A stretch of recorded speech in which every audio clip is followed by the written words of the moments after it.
अस्सलाम वालेकुम। इस हफ्ते टेक्नोलॉजी के बारे में जो मेन खबरें हैं उनके बारे में बात करते हैं। तो सबसे पहले बात करते हैं वाइस मीडिया ग्रुप की। वाइस मीडिया ग्रुप जो तकरीबन $5 बिलियन की वर्थ रखता था, वो बैंकरप्ट हो चुका है। इसके बाद अब बात करते हैं थ्रेड की। थ्रेड के बारे में जैसा कि आपको पता है कि कुछ अर्से पहले एलन मस्क और फेसबुक के जो बानी हैं मार्क ज़ुकरबर्ग, उनकी आपस में बहस हुई थी। तो जो फेसबुक की जो कंपनी है मेटा, उसने थ्रेड को लॉन्च किया था, लेकिन थ्रेड जो है वो बुरी तरह फ्लॉप हो चुका था। अब उसने उसको मज़ीद उसमें यूरोप में लॉन्च किया, क्योंकि यूरोप में प्राइवेसी का मसला होता है, तो इसलिए उन्होंने पहले लॉन्च नहीं किया था। अब दोबारा उन्होंने यूरोप में भी उसको लॉन्च कर दिया है। इसके बाद अगली जो खबर है वो गूगल जेमिनी के बारे में। अगर आपने कुछ दिन पहले देखा हो कि गूगल ने एक जो डेमो दिखाया था अपने गूगल जेमिनी के बारे में, वो एक जिस तरह आप समझो चैट जीपीटी है, इस तरह का वो एआई मॉडल है। लेकिन उसमें क्या था कि आप उसको जो भी चीज़ दिखाओ तो वो बता देता है कि क्या है। मतलब उसमें अगर आप सीजर जो एक गेम होती है वो खेलो तो वो बता देगा, या हाइड एंड सीक, मतलब इस तरह की जो वो मतलब ह्यूमन लेवल पे जो इंटेलिजेंस है वो शो कर रहा था। लेकिन आपको वो क्लेरिफाई हुआ है कि वो सब चीज़ें स्टेज थी, मतलब फेक थी वो। और इसके ऊपर गूगल को काफ़ी तनकीद का निशाना बनाया जा रहा है कि उसने एक फैक्ट डेमो दिखाया अपनी एआई टेक्नोलॉजी के बारे में। इसके बाद बात करते हैं एप्पल की। एप्पल की जो न्यू जनरेशन अल्ट्रा वॉच है, उसमें उसको बैकलैश हो रहा है उसके एक फीचर के हवाले से। वो फीचर है ऑक्सीजन सेंसर। ऑक्सीजन सेंसर जो है वो बेसिकली टेक्नोलॉजी है किसी और कंपनी की, मैजिमो है। मैजिमो कंपनी जो है उसकी बेसिकली ये उसकी टेक्नोलॉजी थी, जिसको एप्पल ने बजाय खरीदने के उसने क्या काम किया, उस कंपनी के 25 एम्प्लॉय जो हैं, उसके मेन इंजीनियर वगैरह सारे, उनको हायर किया, और वो उन इंजीनियर ने से वही जो टेक्नोलॉजी है वो एप्पल के लिए बना के दे दी, जिसके ऊपर उन्होंने केस कर दिया। इसके बाद अब वो जो एप्पल कंपनी है उसको उसने जो अल्ट्रा वॉच है उस पर मतलब 25 दिसंबर तक, तो आज के दिन तक, आज 25 दिसंबर है, तो आज के दिन तक उसकी मतलब लास्ट सेल है। उसके बाद वो उसको मज़ीद सेल नहीं करेगा। वो या तो उसको कॉपीराइट को खरीदेगा, मतलब जो भी इनकी सेटलमेंट होती है, उसके बाद ही एप्पल वॉच में वो फंक्शन आ सकता है। उसके बाद टेस्ला जो है उसने, अगर आपको शायद याद हो, कुछ अर्से पहले पिछले साल एलन मस्क ने एक रोबोट लॉन्च किया था। तो इस रोबोट का जनरेशन 2 वर्जन आया। वो जो ये वर्जन है वो तकरीबन पहले जो रोबोट है उससे 10% कम वेट में है, और 30% उसकी परफॉर्मेंस पहले के मुकाबले में ज़्यादा है।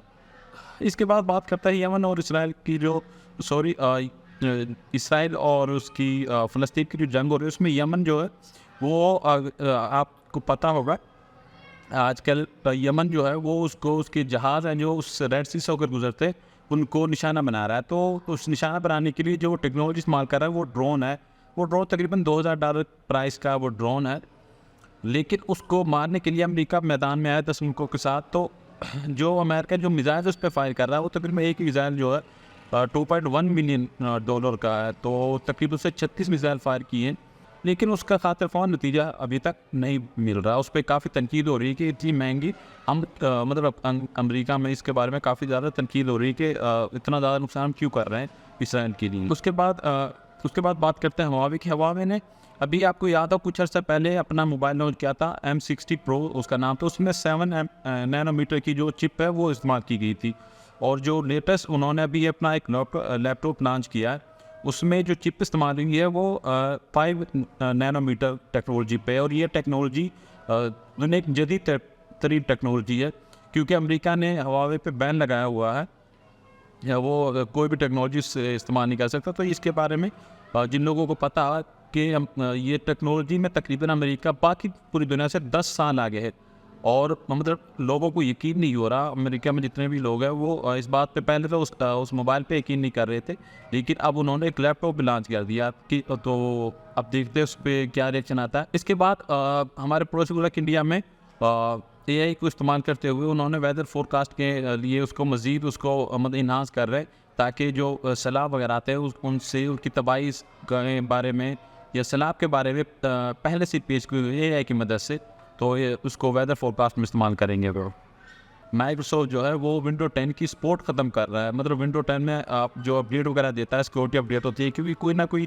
उसका फीचर ऐसा होता है कि जिसको बैक होल्ड करके हैकर वगैरह इस्तेमाल करते हैं, तो माइक्रोसॉफ्ट सिक्योरिटी अपडेट देता रहता है। लेकिन अब माइक्रोसॉफ्ट ने कहा है कि वो विंडो 10 के लिए अपनी सपोर्ट जो है वो अपडेट जो है वो ख़त्म कर रहा है। तो इससे तकरीबन 240 मिलियन कंप्यूटर जो है वो मुतासिर होंगे। क्योंकि लोग विंडो 11 पे इसलिए नहीं जा रहे कि उसके लिए जो उसके लिए पीसी चाहिए वो हाई एंड पीसी चाहिए, और जो लोग सादा दफ्तरों वगैरह में इस्तेमाल करते हैं वो हाई एंड पीसी को प्रेफर नहीं करते। सर ने अभी एक एचडी वीडियो स्ट्रीम की है स्पेस से, जो तकरीबन और वो एचडी क्वालिटी में है, और ये कितना बड़ा ब्रेक थ्रू है वो इस बात से आप अंदाज़ा लगा लो कि अगर मरीज से हम यहाँ पे सिग्नल भेजें तो तकरीबन उसको 5 से 10 मिनट लगते हैं ज़मीन पर आते हुए, और मतलब इतना ज़्यादा टाइम ज़ाया होता है। लेकिन ये जो टेक्नोलॉजी, इसमें लेज़र इस्तेमाल किया गया है उसको डाटा ट्रांसफर करने के लिए, और तकरीबन 276 MB की स्पीड है ये। तो इसका मतलब है कि आप लाइव चीज़ देख रहे हो। पहले ऐसा होता था कि वो सिग्नल भेजते थे, उसके बाद तकरीबन अगर मरीज पे सिग्नल भेजें तो वो 5 मिनट या उसकी पोजीशन पे होने से कहाँ वो या 20 मिनट बाद वो सिग्नल आता था, मतलब इतना डिले था। जिस तरह फाइबर में या मतलब यहाँ पे ज़मीन पे तकरीबन माइक्रोसेकंड में 1 माइक्रोसेकंड 2 माइक्रोसेकंड का डिले होता है, वो स्पेस में बहुत ज़्यादा होता है। तो उसको इन्होंने इसके ज़रिए ये जो नई टेक्नोलॉजी है इसको इस्तेमाल करके उन्होंने इसको ख़त्म किया, और तकरीबन 276 MB की स्पीड हासिल की है। ये बहुत बड़ा ब्रेक थ्रू है कम्युनिकेशन के लिए, मरीज पे बस्ती बसाने के लिए हवाले से भी, और वैसे भी साइंसदानों को कोई भी मतलब जो भी स्पेस में साइंसदान वगैरह है उसके कम्युनिकेशन के लिए बहुत बड़ा ब्रेक थ्रू है।